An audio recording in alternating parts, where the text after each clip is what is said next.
And welcome back to another video on Tish Does Travel. Now, do not be deceived by the current sunshine, which is blessing me.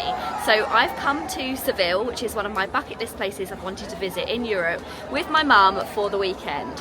However, it is a very rainy, very rare rainy weekend in Seville.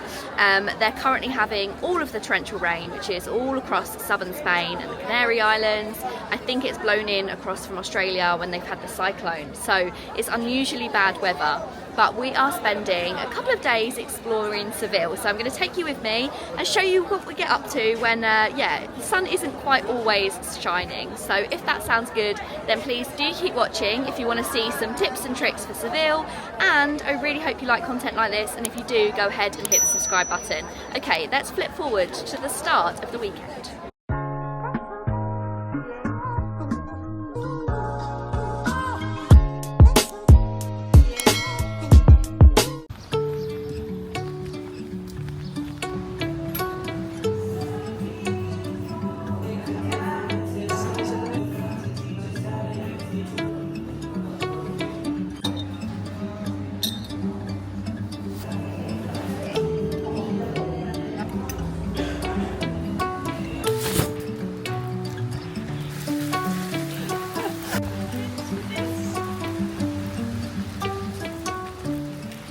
So the first place that we've decided to come to this morning is one of the palaces, which there are tons all around Seville, but this is La Dueñas. So we've come to La Dueñas Palace.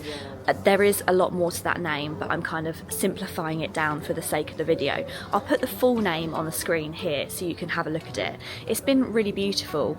Luckily, there is some little indoor bits, so as it was raining really bad this morning, which you would have seen, we were able to kind of like duck in and out of the rain, and now it's actually, for a little bit, it stopped raining. So this was really beautiful. It's clear how much care and love they take for these places. What I'm going to do is I'm going to input a little bit of a montage of this palace, and then I'll give you a little bit of history that I definitely don't know off the top of my head, but I'll give you a little bit of history about the palace.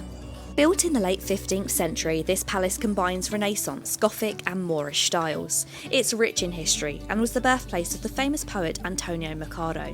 One interesting story about the construction is that it was originally built for the Pineda family, but changed hands when Donna Catalina de Ribera bought it to raise ransom money for her son captured by the Moors. Over time, it expanded into the grand palace that we see today, thanks to the influential House of Alba. The palace became a national monument in 1931 and opened tours in 2016, quickly becoming one of Seville's most popular sites. Inside you'll find lovely courtyards, long passageways and stunning details. The gardens are a highlight, featuring unique plants including one of the oldest Cycas revoluta in the world. The reason that we chose to go to that palace this morning is because this is our next stop, our next destination. So I don't know in Spanish, but in English basically it translates to the mushrooms. So we've come over here to the mushrooms because this is where we're meeting for our tapas tour. That starts in about an hour. So what we're going to do is we're going to have a little bit of an explore. There's actually a market underneath the mushrooms. So we're going to go have a look around the market, maybe buy some fresh fruit because the fruit here just looks absolutely amazing. And then in about an hour we're going to meet for our tour, which we're very excited about, and hopefully we will have gained a little bit of hunger from breakfast.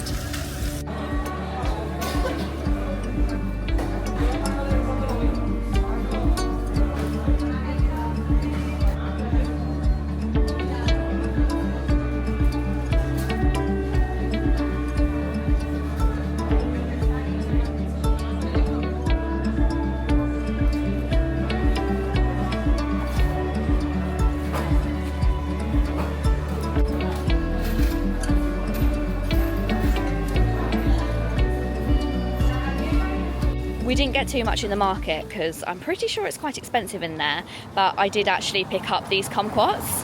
I've seen these on TikTok and I just need to Google whether you're allowed to eat the skin, but this will be my little mid-morning snack. Okay, I googled it and you can eat the skin. Apparently the skin's sweet, it's a bit sour inside and there's some pips as well. It is like a tiny mini orange. It's really nice. I think if I wasn't in public, I'd spit the pips out.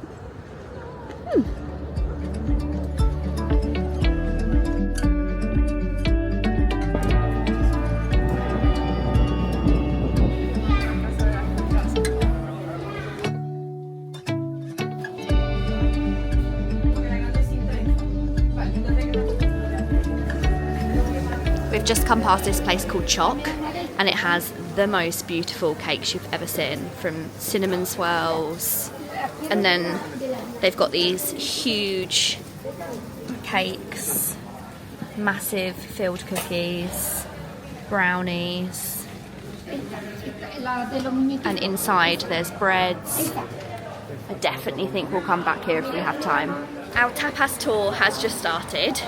We're going to 4 different locations, 4 different bars, and then our guide is going to recommend what we should eat and what we should drink to pair with it, non-alcoholic, alcoholic. So it's really exciting, and we're just on our way to our first bar now, which is about a 10-minute walk from where we were located in the centre. I'll put the names of the places on the screen to stop me butchering the pronunciation, but this was located in the Jewish quarter. Here we had Tinto Verano, not sangria, as did you know that isn't actually Spanish. I think the only difference is this doesn't have fruit. We had tapas, including spinach with chickpeas and cod in tomato sauce. Here we sampled a white sherry, which my mum didn't like, but I think completely transformed with food, of which we had some goat's cheese with tomato jam, and my favourite bit of the day, a sardine on tomato jam, and lastly chorizo with chipotle mayo.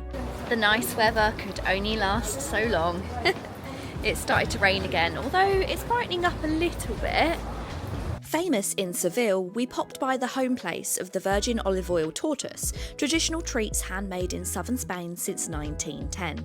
The next stop is where I fell in love with orange wine. Arriba! Al centro! Esperanto! The non-meat eaters had fish and vegetables, whilst we tried the famous cured ham, as well as more tomato jam pizza bread. This is the last place that we've come on our tour, and it's very famous of Seville to have these like courtyards. So all of the families live up there in the building, and then you've got the restaurant to the left, and then you've got one of these courtyards, which is just coming from obviously somewhere where it rains all the time.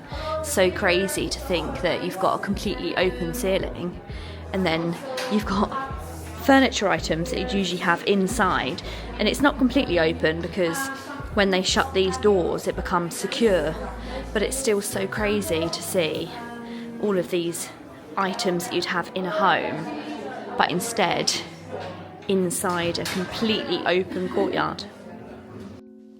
And for our last stop, we sipped red wine and ate traditional crumbly Spanish cookies. Everybody, salud! Salud! We've finished our food and tapas tour. It was so good. I thought it was brilliant. I loved absolutely everything. I really enjoyed all the drinks they gave us. Mum was not as keen. There was a few things she didn't like, and the drinks she wasn't as keen on, but I think it's such a good thing to be able to see Seville, different parts of Seville, and enjoy different tapas items. And there's stuff that I tried on that tapas menu that I wouldn't have ordered that I definitely will in the future, so I really enjoyed it.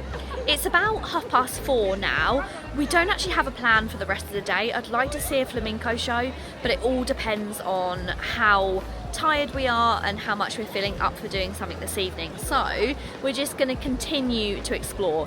At the moment, we've just come up to the cathedral, so we may look into going into there, but I'll give you a little bit of a walk around the cathedral.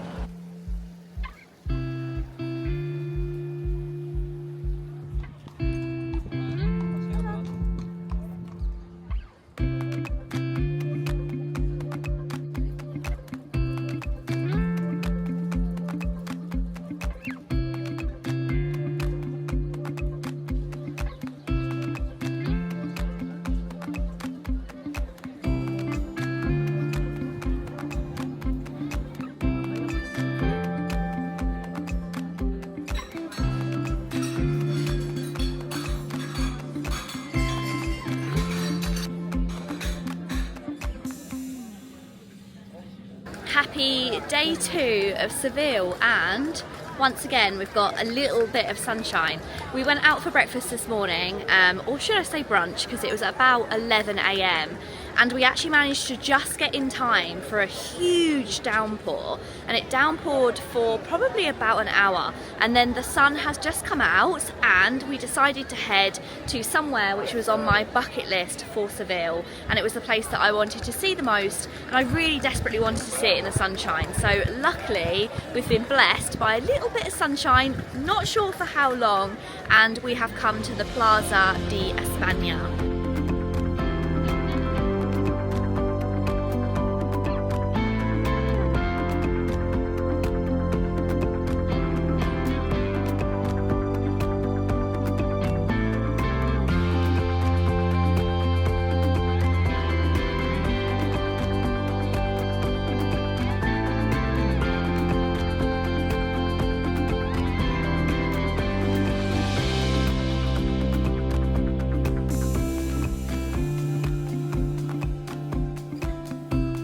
Would just like to show you the impending doom. So behind us, glorious blue skies, absolutely beautiful. But as I start to pan around, yeah, that doesn't look quite as good, does it? That to me looks like another torrential downpour. So we are going to keep walking around the plaza, having a little look around. But luckily they do have lots of covered areas around the edge, so I think the plan is to stay out as soon as we can, and then as soon as it starts raining, nip inside.